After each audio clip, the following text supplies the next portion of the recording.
So I am Danielle Farias. I am the director of Qlarity Breast Imaging. I run the El Dorado Hills site location and then oversee the Novato site. And then I have with me here today, Andrea is an oncology nutrition consultant. She is a metabolic approach to cancer terrain advocate, functional nutritional therapy practitioner, restorative health practitioner, and integrative metabolic health specialist. She guides people with all types of cancer at every stage of their journey to reclaim their health, strengthen their bodies, and enhance their well-being through personalized integrative nutrition and lifestyle changes that support their long-term health. Andrea is also a brain cancer thriver who walks this path herself. As a lifelong food enthusiast, she is also passionate about helping her clients make these significant dietary changes delicious. And without further ado, Andrea, welcome. Thank you. It's so great to be here to chat with you. Your technology is so important to the work I do. So I think Absolutely. It's a great merriment. I love what you do too. I think it's so incredibly important. First off, I want to ask you if you could share your personal story. It's so impactful, and I'd love to start with that. absolutely. So I've been in the nutrition world for a really long time. And in 2023, I decided to look a little bit deeper into my health. My mom had had breast cancer when I was in high school. And so cancer was on my mind a little bit. So I went and I got one of those full body MRI scans from Prenuvo. And it was overall a really great experience. And I felt like I was taking my health into my own hands. And it turned out that it was a good thing I got that scan. Um, Ultimately, it found that I had a 2.3 by 2.4 centimeter mass in the right temporal lobe of my brain. That was not what I expected whatsoever. But because I was already an oncology nutrition consultant, I had some ideas of how to go about addressing this newly found brain tumor. At that point, we didn't know if it was cancer or benign. But I got my network in order and they sent me to Arizona to have surgery with one of the best brain surgeons in the world, Dr. Chris Smith at Barrows Neurological.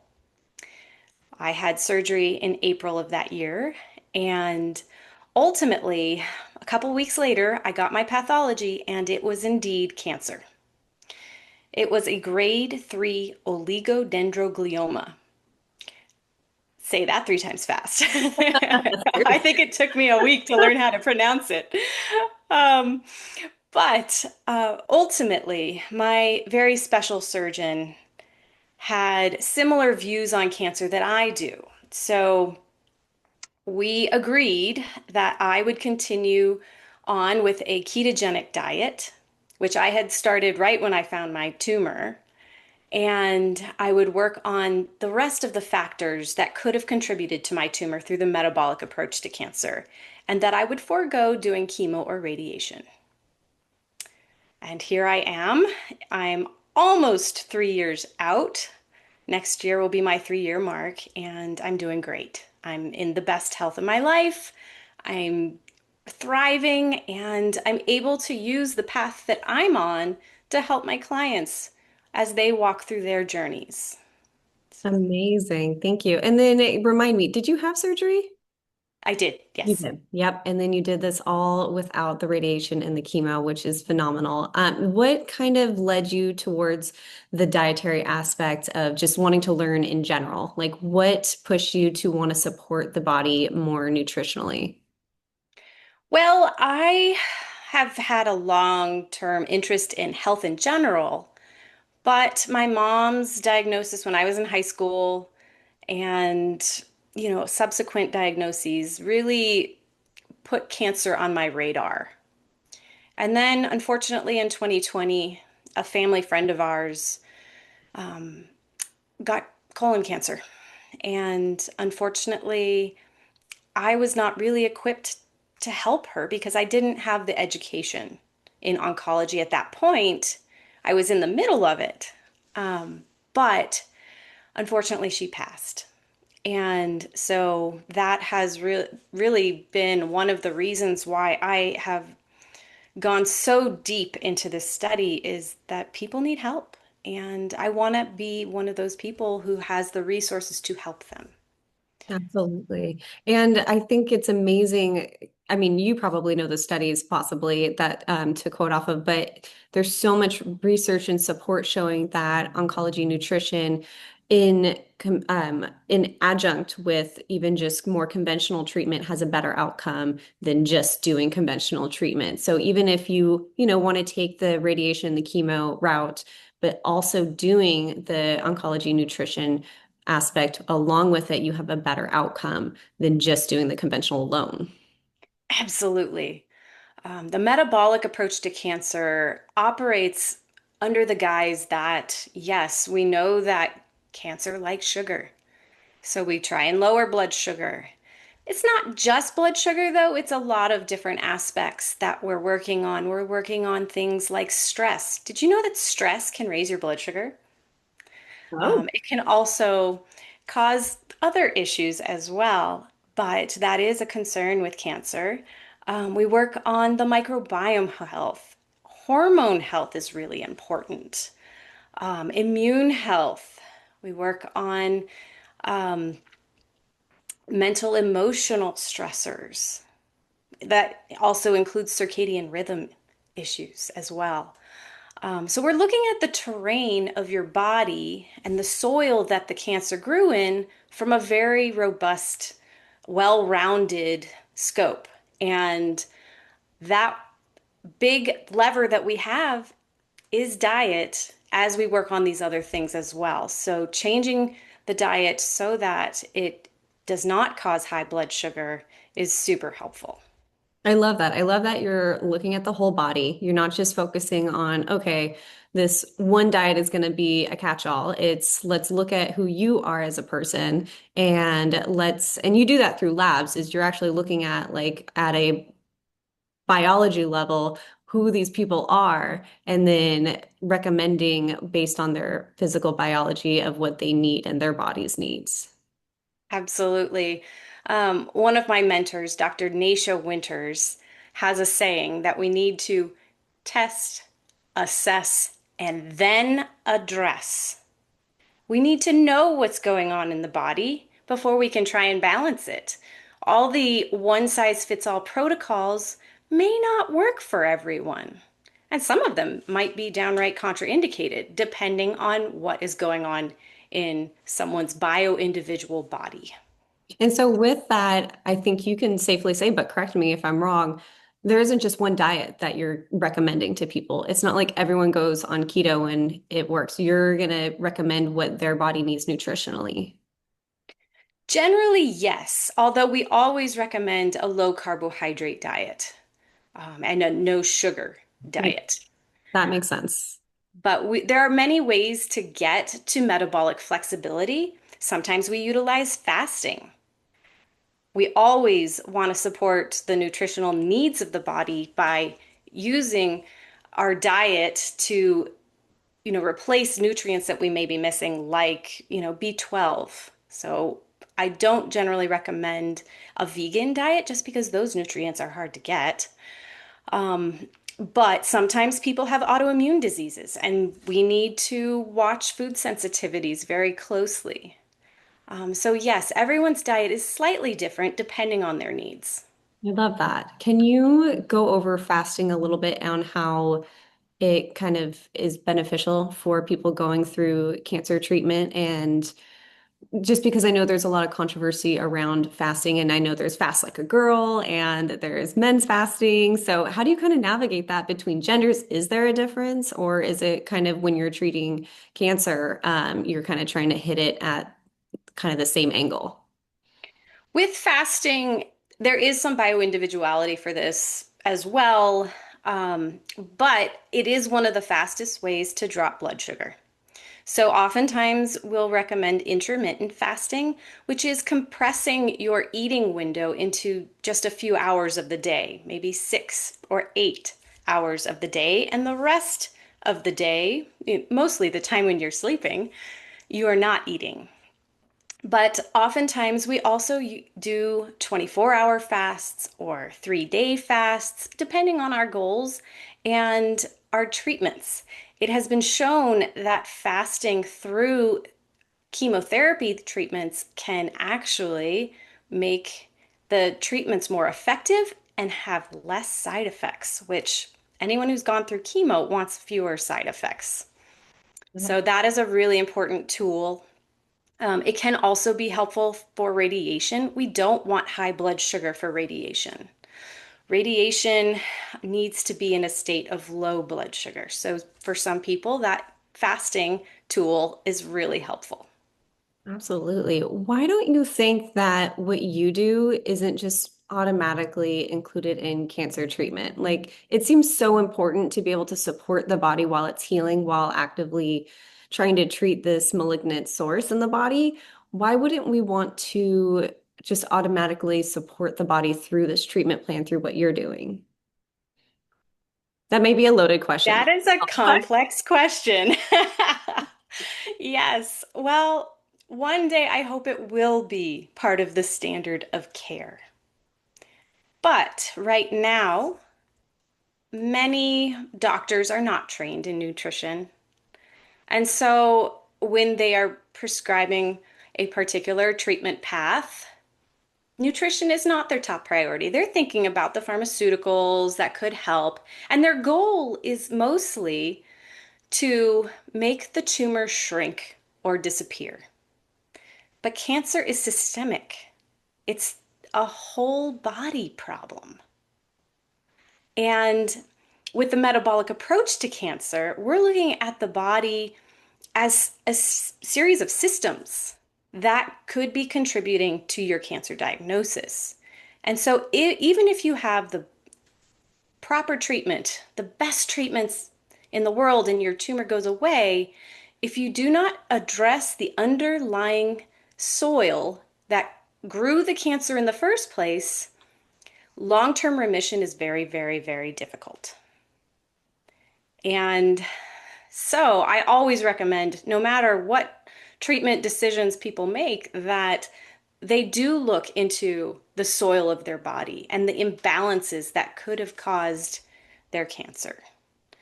Doctors really, because they're so focused on just the tumor, they're not really thinking about the root cause. They're doing triage, ultimately, trying to reduce the cancer load from a tumor perspective, but not from necessarily a terrain perspective. But we work very well together, and I've actually even spoken to oncologists about what I do. And oftentimes they're very supportive once they understand the rationale. But they still may tell their patients, doesn't matter what you eat, just don't gain weight or don't lose weight. That's crazy. Just so much from what you know in the industry that I'm in with functional and precision medicine, you just know that's not true. Everything is, like you said, related to root cause base, and it doesn't just magically appear and it was bad luck. It was an accumulation of toxicity either from diet or environment. So crazy that we're still fighting it today. Yeah. Well, I think that when you do look at the soil of your body, you will find some things that need changing, and that can be hard. Some people don't like to look at all of these things, but at the same time, you will be a healthier person by doing so. And that is something I've found in my own life. I am a healthier person today because cancer gave me the opportunity and the wake up call. It was my messenger to tell me, you need to focus on your health no matter what. Mm, And so without that focus, I would not be where I am today. I love that. It's very empowering. And then what type of biomarkers are you looking at when you're doing your labs and you're kind of assessing kind of a baseline for your patients? Well, my clients will generally get their labs drawn, and I have a long, long list of labs because I want it to be comprehensive. We're looking at inflammation markers like high sensitivity C-reactive protein, sedimentation rate, also called ESR, lactate dehydrogenase. We're looking at vitamin D levels. Vitamin D helps turn on and modulate your immune system. So we want your vitamin D levels to be nice and high, between 80 and 120. And we're looking at the traditional labs that oncologists run as well. They're very important. I'm glad that oncologists run these when they're giving treatments, the CBC and the CMP. Um, and those really inform some of the nutritional recommendations I make, particularly with the CMP, the Comprehensive Metabolic Panel. That tells me, are you getting enough protein? What's your calcium look like? Are you getting enough potassium? Do we need more vegetables? Maybe. It also tells us more about your liver function and a lot of other comprehensive aspects that could relate to your cancer diagnosis and your cancer journey as you go through treatments. Very nice. What about, so going back to vitamin D, why do we focus so much more on vitamin D for immunity than what's been previously pushed just in marketing, which is vitamin C, where it's like, hey, do vitamin C to be healthy. But really, it seems like our vitamin D levels are more important for our overall immunity and immune support. Vitamin C can be very useful. It depends on the person and on their terrain, absolutely, because this is a bio-individual thing. But we know that vitamin D will help your immune system fight cancer directly. Vitamin C is great for oxidative stress, or if you're doing high dose, it is actually an oxidative stressor that can put pressure on the tumor. It's used in various ways, but vitamin D is what turns on your immune system. That's awesome. I know I take vitamin D when I'm feeling just a cold. So it's amazing. I love it. It is amazing. I know. Every time I see vitamin C, I was like, no, I got the bazooka in my back pocket. I'm using my vitamin D. Yes. Awesome. Absolutely. How do you, so it's so comprehensive what you do, and I love it so much. So when someone comes and sees you and do they get an initial consult or what's kind of the patient journey with you? Well, usually we start out with an introductory consultation, and this is a consultation for us to meet, to get to know each other a little bit, for me to hear a little bit about your story, and to give some immediate suggestions for how you can start to work right away. The second part is if people want to work long term with me, we want to do some testing, which takes some time, which is why I do an introductory consultation, because I want people to be able to get started right away. If somebody does want to book a package and work with me long term, their journey depends a little bit on what treatments they're getting, where they're at in their diagnosis. I oftentimes will help people prepare for surgery or for chemotherapy or for radiation. And depending on what treatments you're deciding to get, that journey may be slightly different. But usually the first visit is talking about your terrain in general after seeing some labs, the lab list that I mentioned before. The second visit is often about genetics, because I do like to understand a little more deeply about how each person's body needs to be supported. And to do that, we look at genetics. And this isn't tumor genetics, that's different. What I mean by genetics is we run a genetic report that tests for your whole body DNA. Do you have variants in your DNA on detoxification or methylation? These are really important things. Some people have genetic variants that make vitamin D absorption and circulation a little more difficult. That's important to know too, because we want to know how much we should supplement in order to support that vitamin D level. The third visit is usually troubleshooting, diet tune up, addressing anything that comes up or new treatments that are coming along. It's really bio-individual. And if somebody wanted to continue working with me for longer than that, I work with them as long as they like. I have follow-up packages as well. Nice. And What about someone who, like, they have a family history of cancer and they aren't diagnosed and they aren't really actually showing any signs, but they're scared and they want to be proactive? Is that a good person to work with you too? Absolutely. There is so much we can know by looking at some labs. That will tell us where some imbalances may be, and we can work through our diet and lifestyle to help bring your body back into balance so it can be a really powerful tool for prevention as well. Wonderful. That's amazing. And I love pairing what you do with what we do since we're on kind of all the spectrums as well. We're there to help do imaging at the beginning, provide supplemental imaging, and also helping track if someone's going through treatment, if treatment is being responsive, and then, of course, any reoccurrence later. So I love that we're a good pairing of once I have someone who maybe they have a scare or they have it confirmed, I can let them know about what you do so they can have support for their body. Yeah, I mean, given my own personal journey, you know how important I feel preventative imaging is. Without that Prinuvo scan, things could have gone very badly for me. And it goes the same for looking into breast health. And the beautiful thing I love about QT is that it doesn't have as much of a radiological impact as a mammogram. And so, for someone who wants to get regular checkups and to look deeply, they don't have to worry so much about the radiological impact on their breasts and having that cause some problems itself. Yeah, exactly. And I think there's a lot of fear that's around it. And like you said, stress is a contributor to cancer. So we want to try and make this as stressless of a situation as possible for women to go through. And I hear that a lot with my patients is they go through and they're like, this was relaxing. This was like a spa. I love that. I love that. I wish they would make MRIs as relaxing. I know. I know, exactly. Well, maybe there'll be some some future changes. We'll see.